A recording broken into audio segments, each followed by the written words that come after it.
Hello मेरी army, क्या हाल चाल। एक बार फिर से आप सभी लोगों का स्वागत करते हैं एक नए इंपॉर्टेंट वीडियो में, जिसमें मैं आप लोगों को बताने वाला हूं 1 से लेके 10 तक के most very very most important topic. अगर इन टॉपिक्स के अंदर जो क्वेश्चंस हैं, जो प्रश्न है, अगर आप इनको बहुत अच्छे तरीके से पढ़ के जाते हो तो मुझे ऐसा नहीं लगता कि आप 70 में से 70 नहीं ला सकते। ये भाई पक्के हैं, पक्के। दिमाग में डाल लो और बिठा लो, ठीक है। और ये याद रखना, आफ्टर द एग्जाम आप बताइएगा कि आपको आए या नहीं आए। हो सकता है ये सारे के सारे प्रश्न आपको बहुत ज्यादा प्रीवियस ईयर में देखने को मिले हो, और वो मैंने भी वही किया है। जितने भी पीवाई से क्वेश्चन मिले हमने आप लोगों को एक साथ दिए, जो पूछे जाने की प्रोबेबिलिटी ज्यादा होती है। अगर हम जिन्होंने कुछ नहीं पढ़ा, अगर वो इतना पढ़ के चले जाएंगे तो बहुत कुछ तीर मार लेंगे भाई। तो मुझे ऐसा लगता है कि इस वीडियो को बहुत अच्छे प्यार से देखना और समझना है। आइए मैं एक बात को बहुत अच्छे तरीके से ड्राइव करता हूं, समझाने की कोशिश करता हूं। आइए सबसे पहले मैं बात करूंगा कहां से भाई साहब, यहां से। अगर देखूं कि बायोमोलिक्यूल से इंपॉर्टेंट क्या है, बैक्टीरिया है, सेलुलोज वगैरह है, ऐसा क्यों होता है, कैसे पाया जाता है, एमिनो अम्ल उभयधर्मी होते हैं, व्याख्या करिए। सर न्यूक्लिक अम्ल क्या है, उनके बारे में बताइए। सर अल्फा एमिनो अम्ल की डी और एल विन्यास को लिखिए। सर प्रोटीन का विकृतीकरण से आप क्या समझते हैं, आप इसको बताइए। प्रोटीन का विकृतीकरण कई बार आप लोगों को मिला है। आरएनए डीएनए क्या होता है, इन दोनों को समझना होता है। टॉलिन अभिकर्मण, फीलिंग विलयन, दोनों के दोनों पता होना चाहिए। हार्मोन्स क्या और पेप्टाइड बॉन्ड क्या होता है, इनके बारे में बहुत ज्यादा पता है। इसकी पीडीएफ आप लोगों को मिल जाएगी, ठीक है ना। तो ये क्वेश्चंस आप लोगों को देखने को मिल गए।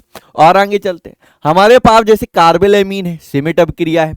गैब्रियल थैलामाइड, कार्बेलामीन, एमिनो अपघटन, हाफमैन और डाइएजोनीकरण, ये वो रिएक्शन है जो एग्जामिनर के भाई साहब, एग्जामिनर पे मत्थे पे चढ़ी है। हर वो रिएक्शन आप लोगों को याद रखनी है जो आप लोगों को मैं बता रहा हूं। आगे देख लो, SN1 SN2 अभिक्रिया, चाहे वो सीड मायर हो। एथिल एल्कोहल डाई एल्कोहल से मतलब जो हमारे पास डाई एथिल ईथर होता है, इसके क्वथनांक और गलनांक अधिक होते हैं। क्यों होते हैं, कारण से पूछ लेते, ये एनसीईआरटी बात बन जाती है। एथेनॉल का निर्जलीकरण क्या है, क्रियाविधि लिख कर बताना है भाई साहब, क्वेश्चन को बहुत अच्छे से समझना है। एनिलीन की अनुनादी संरचना बताओ। स्टीफन अभिक्रिया क्या होता है, ये कोई एक क्वेश्चन दिया जा सकता है। कोई एक एरोमेटिक कंपाउंड है, इनके साथ ये रिएक्ट कर लेते तो ये बना लेते, इनके साथ ये रिएक्ट कर लेते तो ये बना लेते, बताइए फाइनल क्या बना। एक ऐसे चिंदू से क्वेश्चन हो सकते हैं ना भैया। तो ये आप लोगों को बहुत अच्छे तरीके से देखना है। और देखो हमारे पास एल्कोहल में अगर देखेंगे तो एल्कोहल में हमारे पास प्राथमिक, द्वितीयक और प्राथमिक जो भी हमारे पास तृतीयक एल्कोहल देखने को मिलेंगे, उनमें पूछ लेता है रासायनिक समीकरण वो लिखने को बताओ, या हमारे पास लुकास अभिकर्मक के बारे में भी पूछ लेता है। क्यूमीन क्या है, उनके साथ क्या क्या, इनके साथ अगर रिएक्शन करा लेते हैं तो किन किन तरीके से काम करता है। तो भैया जी ये आप लोगों को फिनॉल के साथ दिखाना था। हमारे पास और देखेंगे तो एक दंतुक, उभयदंतुक लिगेंड क्या है, इसके बारे में समझाइए। उपसय संयोजक संख्या क्या है, ये बताइए।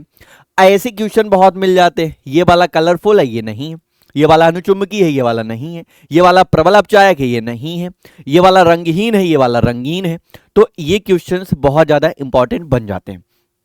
मुझे नहीं लगता कि हर एक क्वेश्चन आपके लिए कोई ऐसा होगा जो आप लोगों के लिए ऐसा हो कि आपको याद करके नहीं जाना। आपको सारे के सारे क्वेश्चंस बहुत अच्छे तरीके से देखना है और अपने एग्जाम में सॉलिड में सॉलिड, ठीक है भैया। हैलो एल्केन की विलोपन अभिक्रियाएं क्या होती हैं, दो उदाहरण देते हुए द्विक लवण और संकुल लवण के बारे में बताइए। हमारे पास उभय दंतों या नाभिक रागी या नाभिक स्नेही अभिक्रिया क्या होती है, इसके बारे में बताना। तो ये किन के साथ क्या रिएक्शन कर लेती है और क्या बना लेती है बाबू, ये सब बताना होता है। संक्रमण तत्व क्या होते हैं, है ना बेटा। संक्रमण तत्व रंगीन क्यों होते हैं, सर इनके अपेक्षा ये ज्यादा प्रबल स्थायी है, क्यों है, याद आया है? ये सब पढ़ाया गया, ऐसा कोई क्वेश्चन नहीं होगा जो ना पढ़ाया गया हो, पढ़ाया सब गया। संक्रमण धातु इनके अधिकांश योग्य अनुचुंबकीय होते, क्यों होते। तो ये जो क्यों लग जाता है, तो आपको ये ब्रीफली हर एक चीज को समझाना होता है, और ये समझाने के लिए फिर आपको तो पता है क्या करना पड़ेगा।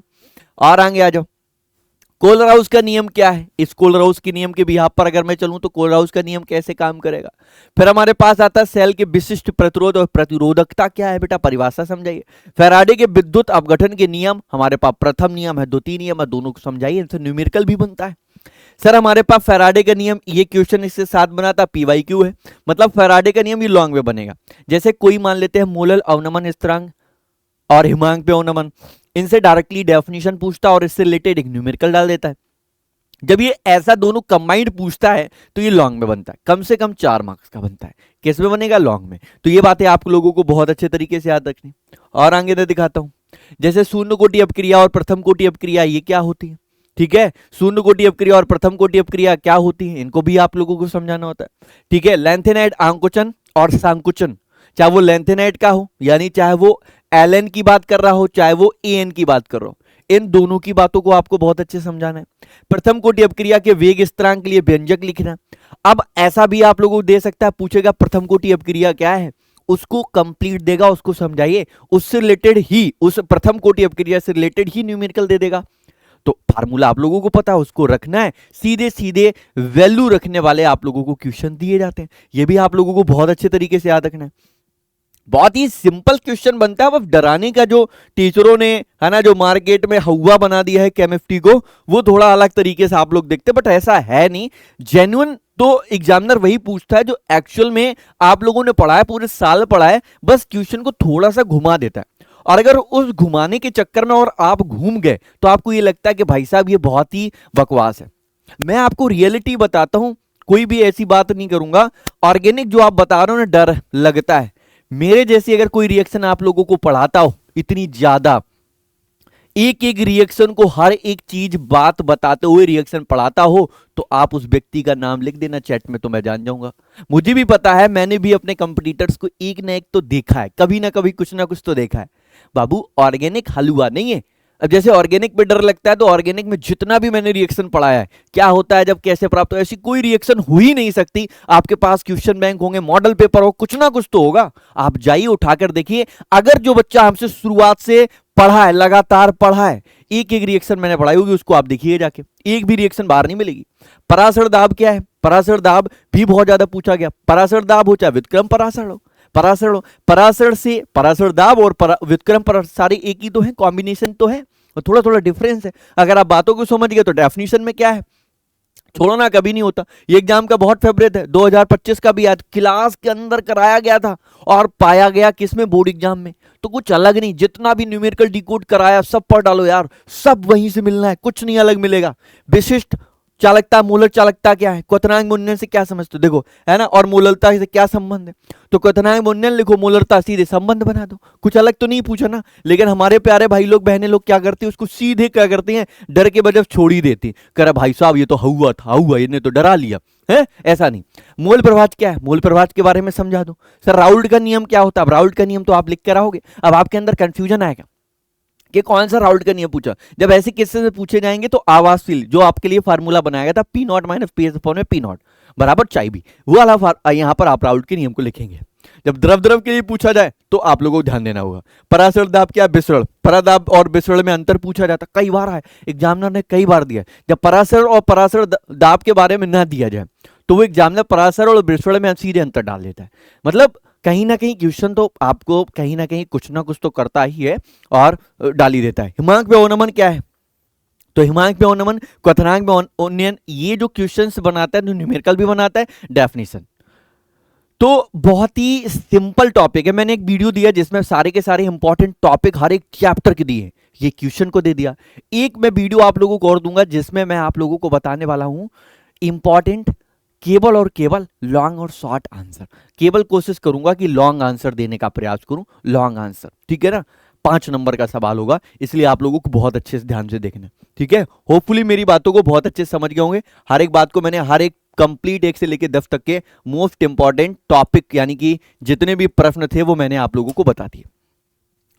तो आप लोगों को क्या करना है, बहुत अच्छे तरीके से इन वीडियो को आपको समराइज वे में क्वेश्चन को आप लोग देख लेंगे, स्क्रीनशॉट मार लेंगे, या आप लोगों को लगता है कि ये हमें पीडीएफ चाहिए हो तो कमेंट करिएगा, पीडीएफ आपको मिल जाएगी। और इन क्वेश्चंस को बहुत अच्छे तरीके से आपको क्या करना है, कंप्लीट वे में तैयार कर लेना है।